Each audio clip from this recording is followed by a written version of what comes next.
안녕하십니까. 올해로 100살을 넘긴 김영석입니다. 긴 세월을 살아오며 저는 정말 수많은 사람을 만났고 그 사람들이 머무는 집 또한 유심히 지켜보아 왔습니다. 참으로 신기한 것이 있습니다.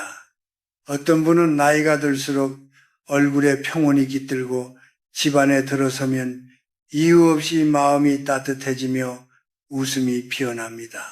반면 또 어떤 분은 평생 누구보다 성실하게 살았음에도 불구하고 왜 노년의 삶이 이렇게 고단하고 궁색해지는지 스스로도 이해하지 못한 채 지내십니다.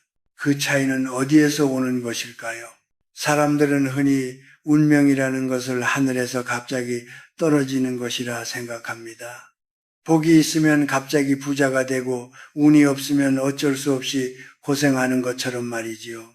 그러나 제가 100년이 넘는 세월 동안 관찰하며 깨달은 바에 따르면 운이라는 것은 결코 그렇게 단순하지 않습니다. 운은 하루아침에 생기지도 하루아침에 사라지지도 않습니다. 그것은 우리가 매일 숨 쉬고 잠들고 눈을 뜨는 바로 그 공간 속에서 조금씩 쌓이고 흐르는 기운의 결과입니다. 특히 예순을 넘긴 이후에는 이 사실이 더욱 또렷해집니다. 젊었을 때 우리는 몸도 마음도 강건하여 웬만한 바람쯤은 견뎌낼 힘이 있었습니다. 하지만 나이가 들면 상황이 달라집니다. 외부에서 들어오는 나쁜 기운을 밀어낼 힘이 점점 약해지지요. 그래서 이 시기부터는 집안에 무엇을 더 채우느냐보다 무엇을 비워내느냐가 훨씬 중요해집니다. 노년은 더 많이 쌓아 올리는 시기가 아니라 불필요한 것을 내려놓아야 하는 시기입니다. 저는 노년을 가을의 나무에 자주 비유합니다. 가을이 되면 나무는 스스로 잎을 떨어뜨립니다. 잎이 아깝지 않아서가 아닙니다.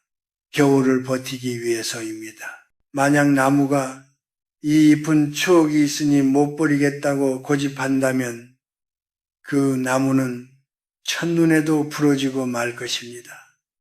사람의 삶도 다르지 않습니다. 그런데 안타깝게도 많은 분이 예순이 넘어서도 여전히 과거의 집착과 미련을 물건이라는 이름으로 집안 구석구석에 쌓아두고 계십니다. 나중에 쓸지도 몰라 이건 다 추억이야 라는 말이 습관처럼 입에 붙어 있지요. 저는 해방 전후 물자가 귀하던 시절을 또렷이 기억합니다. 몽당 연필 하나, 헝겊 조각 하나도 함부로 버릴 수 없던 시대였습니다. 그 시절을 살아온 우리 세대에게 버린다는 행위는 어쩌면 죄책감과 함께 오는 일일지도 모릅니다. 그러나 시대는 변했고 삶의 조건도 달라졌습니다. 지금의 집안은 저장고가 아니라 살아있는 사람이 숨쉬는 공간이어야 합니다. 물건이 넘쳐 기운이 흐르지 못하는 집은 마치 고인물처럼 서서히 썩어갑니다. 돈이 들어오고 싶어도 앉을 자리가 없고 복이 찾아오려 해도 먼지와 정체된 기운에 가로막혀 발길을 돌리게 됩니다. 이쯤에서 여러분께 한 가지 질문을 드리고 싶습니다. 지금 당신의 집은 당신의 남은 인생을 축복하는 공간입니까? 아니면 과거의 그림자에 갇힌 창고입니까? 오늘 제가 드리려는 이야기는 단순히 청소 잘하자는 말이 아닙니다. 이것은 60세 이후의 삶을 빈곤으로 몰아넣고 조용히 운기를 깎아먹는 물건들에 대한 이야기이며 동시에 남은 인생을 품격 있게 가꾸는 영혼의 정돈에 관한 이야기입니다. 제가 드리는 말씀을 미신으로 치부하지 마십시오. 이것은 100년의 세월 속에서 수없이 반복되어 온 삶의 패턴이며 우리 선조들이 끊임없이 강조해 온 비움의 지혜입니다. 어쩌면 지금 이 순간에도 당신의 집 어딘가에서 당신의 운을 조금씩 갉아먹고 있는 물건들이 아무 말 없이 자리를 차지하고 있을지도 모릅니다. 그 첫 번째 이야기를 이제부터 차근차근 시작해 보려 합니다. 예순이라는 나이는 인생의 내리막길이 시작되는 시점이라고들 말합니다.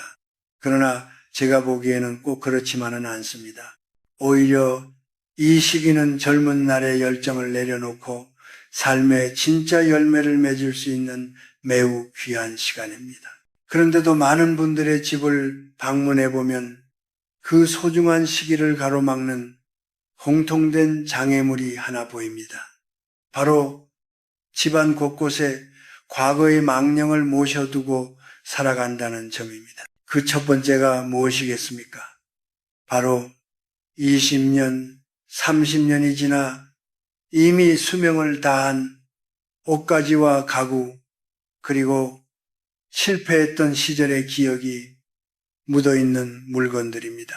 여러분, 물건에도 기억이 있다는 말을 들어보신 적이 있으신지요? 이는 단순한 감상적 표현이 아닙니다.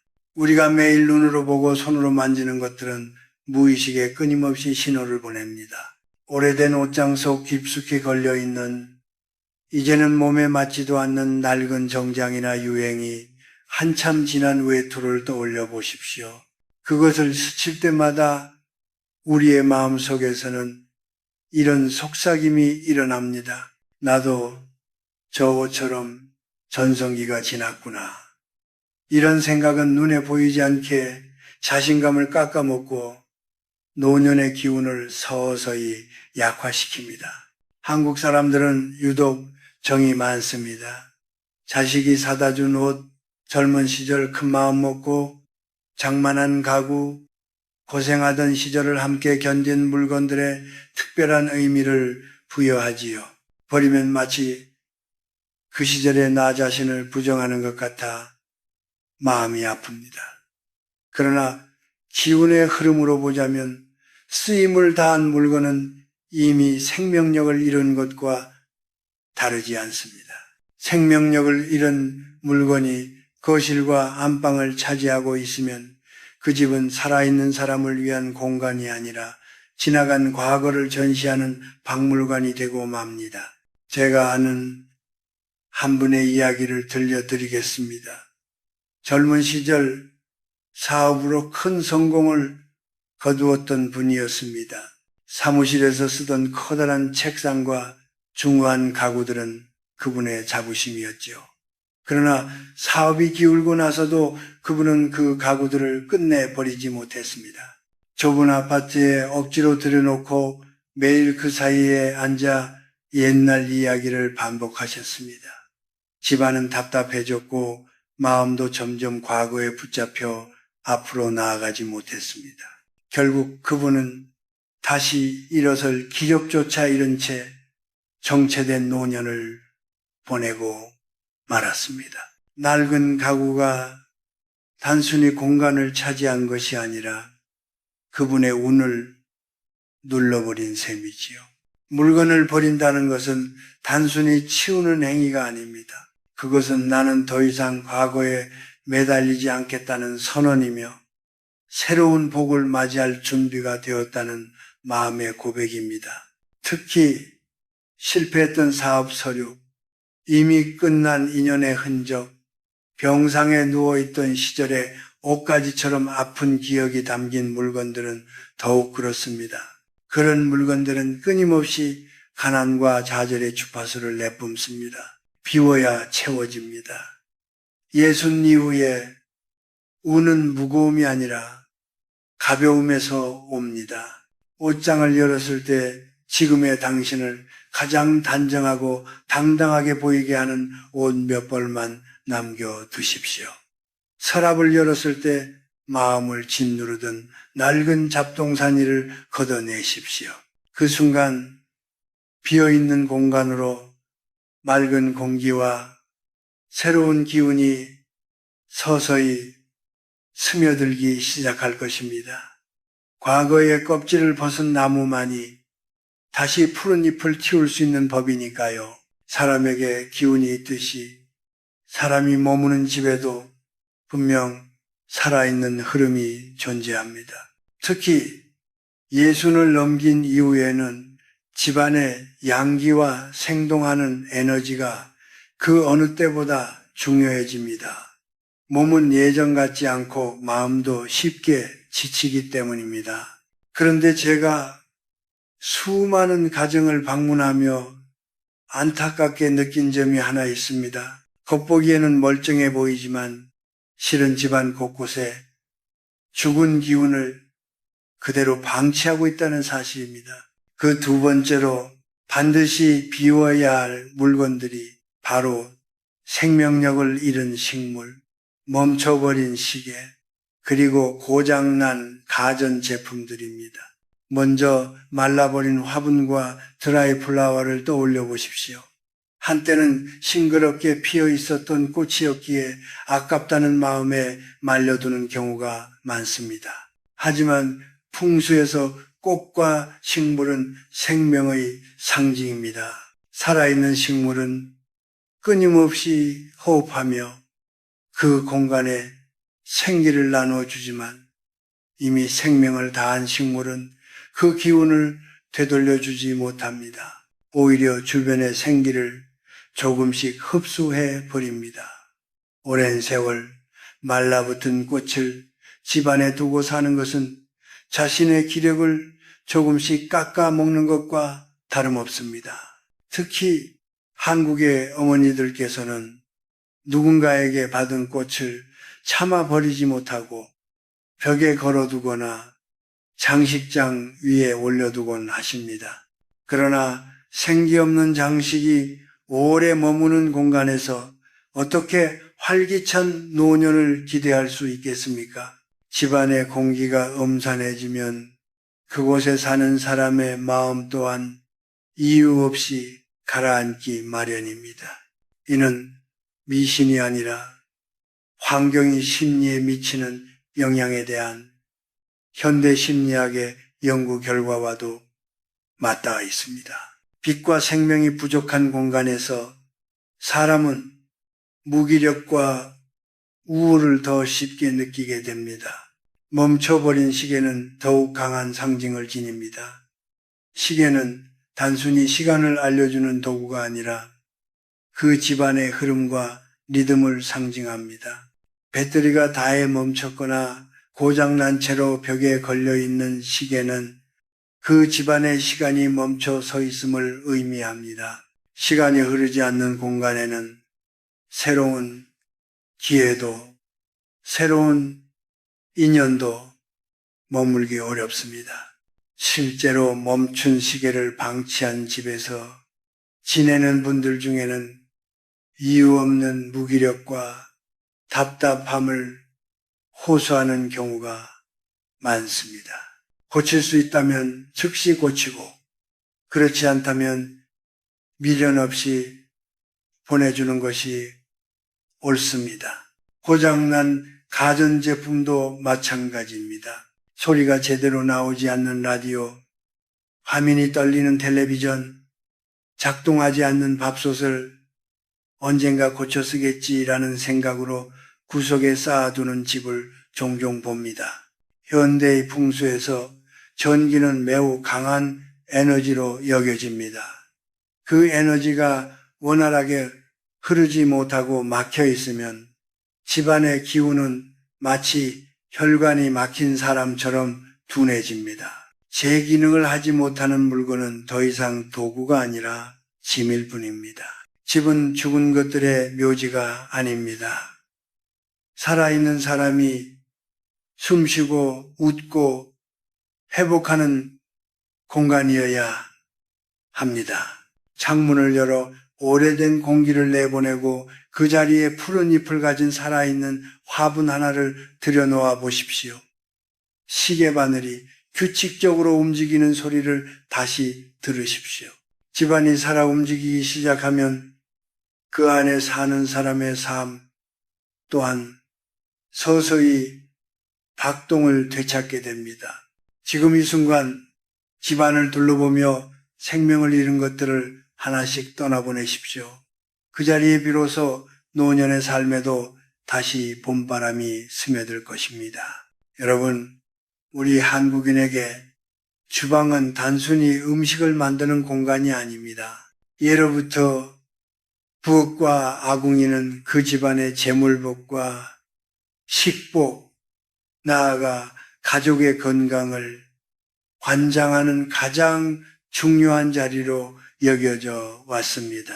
그래서 예전 어른들은 집을 볼 때 가장 먼저 부엌을 살폈습니다. 그런데 예순을 넘긴 분들의 주방을 찬찬히 들여다보면 안타깝게도 자신의 복을 스스로 깎아먹고 있는 모습이 적지 않습니다. 그 세 번째로 반드시 치워야 할 물건들이 바로 이가 나간 그릇, 유통기한이 지난 음식, 그리고 때가 찌들고 낡은 주방 도구들입니다. 먼저 그릇 이야기를 해보겠습니다. 모서리가 살짝 깨졌거나 금이 간 그릇을 아직 쓸만하다며 계속 사용하고 계신 분들이 많습니다. 풍수적으로 그릇은 단순한 식기가 아니라 그 사람이 담아낼 수 있는 복의 그릇을 상징합니다. 이가 나간 그릇에 음식을 담는 것은 아무리 부어도 채워지지 않는 밑빠진 독과 같습니다. 밖에서 아무리 열심히 벌어와도 집안에서 새어나가 버리니 노년에 궁색함이 따르는 것은 어찌 보면 당연한 결과일지도 모릅니다. 더 중요한 것은 자기 대접의 문제입니다. 나이가 들수록 사람은 스스로를 더 귀하게 여겨야 합니다. 깨진 그릇에 밥을 담는 행위는 자신을 값싼 인생으로 취급하는 무의식적인 습관과도 같습니다. 값비싼 도자기가 아니어도 괜찮습니다. 온전하고 깨끗한 그릇 하나에 따뜻한 밥을 담아 먹는 것만으로도 마음가짐은 달라집니다. 실제로 노년기에 생활 태도를 바꾼 분들 중에는 이런 작은 변화만으로도 삶에 대한 만족감이 크게 높아졌다고 말하는 분들이 많습니다. 이제 냉장고를 한번 열어보십시오. 언젠가 먹겠지 하며 넣어둔 정체 모를 봉지들, 유통기한이 한참 지난 양념들, 얼린 채로 몇 년을 버틴 음식들, 이것들은 절약이 아니라 미련의 흔적입니다. 음식은 신선할 때 사람을 살리고 때를 넘기면 기운을 해칩니다. 사하거나 오래된 음식이 쌓여있는 공간에서는 보이지 않는 음기가 쌓이고 그 기운은 건강운과 재물운에까지 영향을 미칩니다. 아깝다는 이유로 상하기 직전의 음식을 억지로 드시는 것은 자신의 몸을 쓰레기통처럼 대하는 것과 다르지 않습니다. 낡고 검게 그을린 프라이팬, 손잡이가 덜렁거리는 냄비 또한 마찬가지입니다. 불은 강한 에너지를 상징하는데 그 에너지를 받아내는 도구가 부실하면 재물의 기운은 곧바로 화로 변질됩니다. 주방 도구가 지저분하고 기능을 다하지 못하면 집안의 흐름 또한 막히기 쉽습니다. 반대로 주방이 맑고 단정해지면 신기하게도 가족들의 말수가 부드러워지고 식탁의 분위기 또한 밝아집니다. 노년의 빈곤은 통장 잔고에서 시작되기 전에 생활 습관에서 먼저 시작됩니다. 지금 이 순간 주방으로 가보십시오. 이가 나간 그릇을 과감히 정리하고 유통기한이 지난 음식은 미련 없이 보내십시오. 주방을 탐욕과 미련의 창고가 아니라 생명과 복을 빚어내는 정갈한 공간으로 바꿔놓을 때 예순 이후에 무너졌던 운기 또한 천천히 다시 일어서기 시작할 것입니다. 이제 이야기를 마무리할 때가 되었습니다. 지금까지 제가 말씀드린 낡은 과거의 물건들, 생기를 잃은 죽은 기운의 잔재들, 그리고 복을 세워나가게 만드는 주방의 물건들, 이것들을 정리하자는 말이 그저 집안일처럼 들리십니까? 그렇지 않습니다. 이것은 남은 인생을 어떤 태도로 살아갈 것인가에 대한 깊은 질문이며 스스로에게 바치는 하나의 거룩한 의식입니다. 100년을 살아보니 집을 비우는 행위는 결국 마음속에 쌓인 찌꺼기를 닦아내는 수행과도 같다는 사실을 알게 되었습니다. 많은 분이 제게 이렇게 묻습니다. 이제 61을 넘겼는데 뭘 더 바라겠습니까? 자식들 잘 되고 몸만 안 아프면 되지요. 맞는 말씀입니다. 그러나 자식의 복도, 내 몸의 건강도 결국 내가 매일 머무는 공간의 기운에서 시작됩니다. 탁하고 무거운 공간 속에 머물며 어떻게 밝은 기운을 자식에게 나누어 줄 수 있겠습니까? 내 몸 또한 그 공간의 영향을 고스란히 받습니다. 노년의 빈곤에는 두 얼굴이 있습니다. 하나는 지갑이 비는 물질적 빈곤이고 다른 하나는 마음이 말라버리는 정신적 빈곤입니다. 그런데 참으로 묘하게도 정신적으로 풍요로운 사람은 끝내 물질적으로도 완전히 무너지지 않습니다. 그 풍요로움의 출발점이 바로 정돈입니다. 물건이 줄어들수록 사람의 영혼이 숨쉴 자리는 넓어집니다. 비워진 자리에 감사와 여유가 들어오고 그것이 곧 진짜 복이 됩니다. 여러분, 노인과 어르신의 차이가 무엇인지 아십니까? 노인은 나이가 든 사람을 뜻하지만 어르신은 삶의 무게를 정리하고 주변을 맑게 만드는 사람입니다. 어르신이 머무는 자리는 자연스러운 향기가 납니다. 그것은 비싼 향수가 아니라 정갈한 공간과 온화한 눈빛에서 흘러나오는 향기입니다. 예순 이후의 삶은 바로 그 향기를 가꾸는 시간입니다. 오늘부터 한꺼번에 다 하려 하지 마십시오. 오늘은 서랍 한 칸, 내일은 찬장 한 구석. 그렇게 조금씩 당신의 운명을 가로막고 있던 장애물들을 걷어내십시오. 물건 하나를 놓아줄 때마다 마음속으로 조용히 인사하십시오. 그동안 고마웠다. 그것은 물건과의 이별이자 고단했던 과거와의 작별입니다. 예수는 인생의 황혼이 아니라 지혜로 시작하는 제2의 청춘입니다. 젊은 날의 청춘이 체험의 시간이었다면 노년의 청춘은 비움의 시간입니다. 비우면 가벼워지고 가벼워지면 멀리 볼 수 있으며 멀리 볼 수 있을 때 비로소 마음은 평온해집니다. 그 평온함이야말로 어떤 재산보다 귀한 노년의 진짜 부입니다. 여러분의 집에 맑은 바람이 통하고 멈췄던 시계가 다시 움직이며 온전한 그릇에 따뜻한 밥이 담기기를 바랍니다. 당신이 스스로를 귀하게 여기고 공간을 정성껏 돌볼 때 하늘 또한 그 마음에 감동하여 남은 길에 잔잔한 행운을 비춰줄 것입니다. 절대 포기하지 마십시오. 한잔한다, 간잔한다. 당신의 운명은 지금 이 순간에도 당신의 손끝과 집안 구석구석에서 다시 쓰이고 있습니다.